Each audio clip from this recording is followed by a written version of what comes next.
Hi everyone, welcome to knowledge with doctor Rishabh.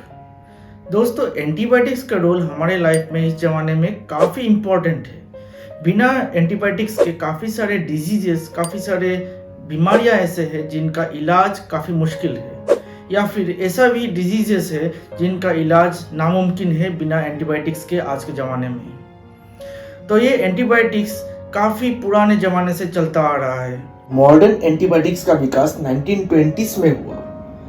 पहला antibiotic penicillin का खोज 1928 में अलेक्जेंडर फ्लेमिंग ने किया था। इसके बाद इसके विकास को अन्य साइंटिस्टों ने आगे बढ़ाया, जिससे अनेक अन्य प्रकार के एंटीबायोटिक्स का उत्पन्न हुआ। एंटीबायोटिक दो टाइप्स के होते हैं, एक है बैक्टीरियोस्टेटिक और दूसरा है बैक्टीरिसाइडल। जो बैक्टीरिसाइडल एंटीबायोटिक होता है वो बैक्टीरिया को मार देता है, पर बैक्टीरियोस्टेटिक जो एंटीबायोटिक है वो बैक्टीरिया को मारता नहीं है, पर उसका ग्रोथ रोक देता है। इसी कारण वो बढ़ नहीं पाता, वो ग्रो नहीं कर पाता, तो धीरे धीरे डिजीज जो है वो रुक जाता है, वो थम जाता है और उसके बाद आदमी धीरे धीरे क्योर हो जाता है। एंटीबायोटिक्स ने हेल्थ केयर सेक्टर में एक नया दरवाज़ा खोला। इसके यूज़ से काफ़ी सारे बीमारियां कम हुए, काफ़ी सारा ऐसा डिजीजेस थे जिनका इलाज पहले मुमकिन नहीं था। इसका यूज़ से काफ़ी सारे डिजीजेस धीरे धीरे ट्रीटमेंट होने लगे, पर यह देखा गया स्लोली धीरे धीरे इसका यूज़ भी बढ़ने लगा। काफ़ी सारे लोग एंटीबायोटिक्स लेने लगे, काफ़ी सारे नॉर्मल डिजीजेस में भी ये यूज़ होने लगा। काफ़ी सारे ऐसे भी हैं जो बिना डॉक्टर के सलाह के भी एंटीबायोटिक्स लेने लगे। एंटीबायोटिक्स का यूज़ धीरे धीरे बढ़ने लगा। नॉर्मल बीमारियों में भी लोग बिना डॉक्टर के सलाह के लेने लगे ये एंटीबायोटिक्स, और इससे एक नया खतरा मंडराने लगा, एक नया खतरा फैलने लगा है दोस्तों, जिसका नाम है सुपरबग्स। जी हाँ दोस्तों, सुपरबग्स एक ऐसा जर्म है या फिर एक ऐसा कीटाणु है जिस पे कोई एंटीबायोटिक्स का असर नहीं होता, या फिर मैक्सिमम एंटीबायोटिक्स इस पे असर नहीं करते, और या फिर इसको रोक नहीं पाते या फिर मार नहीं पाते। ये हर एंटीबायोटिक्स के खिलाफ रेजिस्टेंस पैदा कर लेता है। सोचिए दोस्तों, अगर ये बग या फिर ये कीटाणु आपको लग गया और आप काफ़ी सारे एंटीबायोटिक्स ट्राई कर लिए, डॉक्टर ने काफ़ी सारे एंटीबायोटिक्स भी ट्राई कर लिया, टॉप ऑफ द लाइन जो एंटीबायोटिक्स है उसको भी ट्राई कर लिया गया, पर उस पर भी इसका असर नहीं होता है। इन दैट केस आपका इलाज भी काफ़ी मुश्किल हो जाएगा। सुपरबग से इन्फेक्टेड आदमी का इलाज काफ़ी मुश्किल है। इन पे दवाइयों का असर बहुत कम होता है या फिर नहीं होता है। जो एंटीबायोटिक्स यूज़ किए जाते हैं इन पे असर करते ही नहीं है। सुपरबग्स जैसे खतरनाक कीटाणु या फिर जर्म से बचने के लिए एंटीबायोटिक्स का सही इस्तेमाल करना जरूरी है। केमिस्ट के शॉप से बिना डॉक्टर के सलाह के कभी भी एंटीबायोटिक्स नहीं लेना चाहिए, और डॉक्टर के सलाह के बिना एंटीबायोटिक्स लेने से बचना चाहिए। एंटीबायोटिक रेजिस्टेंस आज के दिन में एक बर्निंग टॉपिक है। एंटीबायोटिक रेजिस्टेंस काफ़ी ज़्यादा फैल गया है आज के दुनिया में, और काफ़ी सारे एंटीबायोटिक रेजिस्टेंट बन गए हैं। जो एंटीबायोटिक्स पहले काम आते थे खतरनाक डिजीज़ का इलाज करने के लिए, वही एंटीबायोटिक्स आजकल रेजिस्टेंट बन जा रहे हैं। काफ़ी सारे एंटीबायोटिक्स रेजिस्टेंट बन गए हैं, और ये बहुत ही बर्निंग टॉपिक है दोस्तों, बहुत ही प्रॉब्लम करने वाला है। फ्यूचर में काफ़ी सारी दिक्कत आने वाला है इलाज में, अगर अभी के अभी हम लोग कॉन्शियस नहीं हुए और अभी हम लोग जुडिशियसली अगर एंटीबायोटिक यूज़ नहीं किए तो। दोस्तों, हमें अपने मन से बिना डॉक्टर के सलाह लिए एंटीबायोटिक्स लेने से बचना चाहिए। काफ़ी सारे रीजन्स है इसके लिए। लोग बिना डॉक्टर के सलाह लिए अपने खुद के मन से ही एंटीबायोटिक्स का उपयोग करते हैं, जिसके कारण रेजिस्टेंट बैक्टीरिया उत्पन्न होता है। इसीलिए रेजिस्टेंट बैक्टीरिया जैसे कि सुपरबग का उत्पन्न हुआ।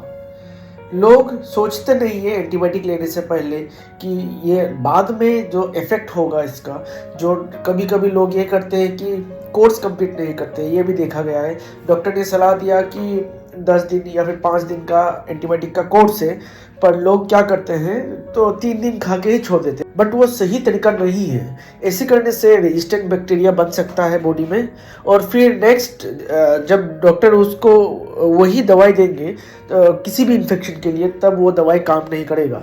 तब वो फिर से वो दवाई फिर बॉडी में काम नहीं करेगा, क्योंकि ऑलरेडी बॉडी में रेजिस्टेंट स्ट्रेन ऑफ बैक्टीरिया मौजूद होगा। तो फिर डॉक्टर को चेंज करके फिर से नया दवाई देना पड़ेगा, नया एंटीबायोटिक ट्राई करना पड़ेगा।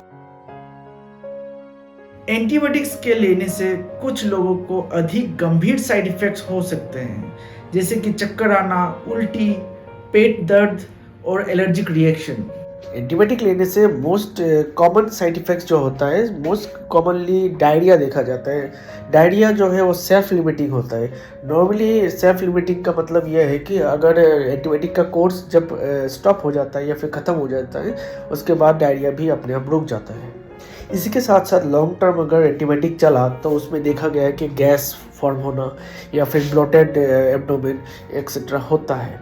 और इसी के साथ साथ और ये भी हो सकता है कि आपको थोड़ा सा उल्टी का फीलिंग आना या फिर आपका एपेटाइट लॉस हो सकता है। साथ ही साथ एंटीबायोटिक लॉन्ग टर्म चलने से जो इंटेस्टाइनल जो फ्लोरा होता है, गुड बैक्टीरियाज होता है आपके पेट में, वो भी मर जाते हैं एंटीबायोटिक से। तो क्या होता है, तो डाइजेस्टिव इश्यूज रहता है। लॉन्ग टर्म एंटीबायोटिक चलने के बाद काफ़ी डाइजेस्टिव इश्यूज रह सकता है। एंटीबायोटिक्स ऐसे ड्रग्स है जो सिर्फ बैक्टीरिया पे ही असर करते हैं। लोग कोई भी बीमारी जैसे कि फ्लू, वायरल फीवर वगैरह में एंटीबायोटिक्स यूज़ कर लेते हैं, जिससे कि रेजिस्टेंस का खतरा बढ़ जाता है। कोरोना काल से ही एंटीबायोटिक्स का हाइप होके आया है। लोग कोरोना के टाइम में बहुत ज़्यादा एंटीबायोटिक्स कंज्यूम किए हैं, जो जिनका कभी बुखार आया, थोड़ा सा बुखार आते ही एंटीबायोटिक्स ले लिए, और ये ट्रेंड अभी भी चल रहा है। अभी भी एंटीबायोटिक्स, थोड़ा सा एक दिन का बुखार आया, 2 दिन का बुखार आया, इमीडिएटली बिना डॉक्टर को दिखाए एंटीबायोटिक्स शुरू कर लेते हैं लोग। और अगर वो फीवर जो था जिसके लिए एंटीबायोटिक ले लिए थे, तो वो अगर वायरल फीवर था तो ये एंटीबायोटिक्स कोई काम नहीं आएगा। वो कोई भी वायरस में काम नहीं करेगा, ऊपर से साइड इफ़ेक्ट्स हो सकते हैं और रेजिस्टेंस ऐसे ही बढ़ता है। दिन में 2 एंटीबायोटिक की जगह पे आपने 1 एंटीबायोटिक लिया। अगर आपने पर डे 1 एंटीबायोटिक लिया, आपको प्रिस्क्राइब किया गया था 2 एंटीबायोटिक, तो आप पे वो असर नहीं करेगा और फिर वो रेजिस्टेंस बन सकता है। आपको ये याद रखना है, अगर डॉक्टर ने आपको एंटीबायोटिक प्रिस्क्राइब किया है तो उसका डोज कंप्लीट जरूर करें।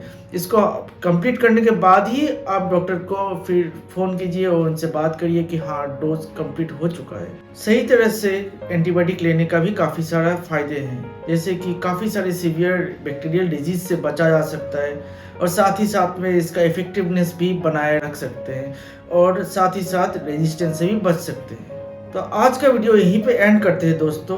Thank you very much. Please subscribe the channel.